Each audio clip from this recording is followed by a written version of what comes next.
Here's a guy who became a Christian because he thought it lets him do science. Well, I think the roots of my change of mind really happened when I was at school. When I was studying sciences as an atheist, very, very clear, science entails atheism. If you are one of the many folks who define atheism as a lack of belief in any gods, then science does entail atheism simply by virtue of the fact that it fails to entail theism. Unless you believe in a god whose existence can be empirically demonstrated, it can't entail theism. And then, knowing I was going up to Oxford to study chemistry, having some time at my disposal, I thought I'd read the literature about the history and philosophy of science, which up to that point I'd ignored. And after reading it, you began to realize that the kind of scientific positivism I'd imbibed, science proves everything, it's absolute secure knowledge, actually was rather more complicated than that.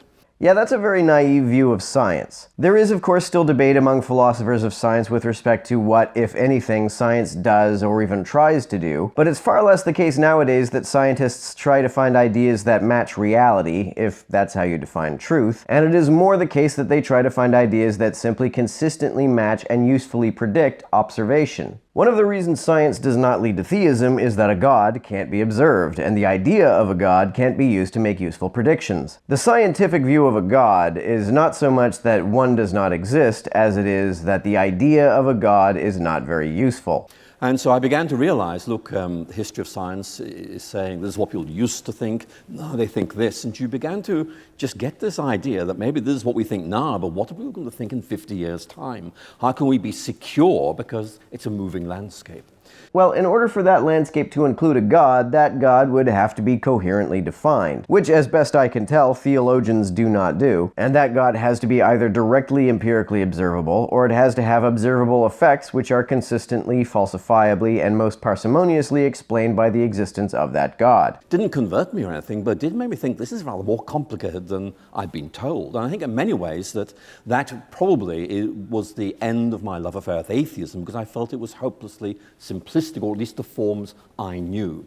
And I think that really what drew me to Christianity was this deep sense that actually it offered me, if I put it like this, a bigger picture of things, a way of making sense of myself, of our world, and also providing conceptual space for science. In other words, I continue to love science and feeling that this was something that really mattered, but having a sort of framework into which I could fit it. How does that separate Christianity from any other religion? How does Christianity provide a meta-narrative that is in any way more hospitable to science than any of the other Abrahamic religions, or Buddhism? Buddhism provides a way of understanding the world, and the Dalai Lama said that if science proves some tenet of Buddhism wrong, then Buddhism has to change. That alone makes Buddhism more hospitable to science than any Abrahamic faith. So I'm not in any way hostile towards atheism, but I do feel that kind of where there are questions one wants to have in discussion, which is why I think tonight's conversation could be very interesting. Good. You've obviously done a lot of work in recent years engaging atheism, the new atheism particularly of people like Dawkins and Dennett and Hitchens and co. Yes, the four horsemen, Dawkins, Dennett, Hitchens, and co.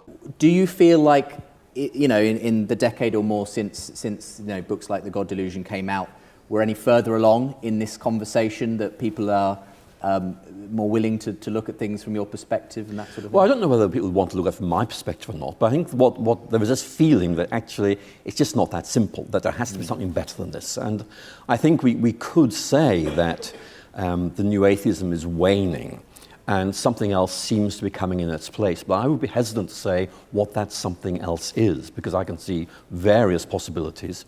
What I do think is that the new atheism is a very good example of the law of unintended consequences, because in effect a movement that wanted to shut down the discussion about religion has actually opened it up. I'm not sure where this dude gets the idea that new atheists wanted to shut down discussion about religion. They themselves discuss it endlessly and complain that aspects of religion which they view as pernicious are not being talked about enough. I think that a larger goal of these guys was to open the Overton window enough to let atheism in. They wanted atheism to be seen as a legitimate worldview and atheists to be seen as a reasonable and respectable segment of the population. As for what happened to the new atheists, I think the biggest reason for their decline is boredom. boredom. A lot of people are just tired of talking about it. Also, I think a lot of people who were fans of the Horsemen were folks who just wanted to be part of a movement they saw as edgy and contrarian. Now that a big goal of that movement has been achieved, namely that people no longer clutch their pearls when someone announces that they are an atheist, a lot of those folks have moved on to joining some other group that allows them to feel scorned and persecuted. That's why conservatives want to convince you that they're the new punk rock.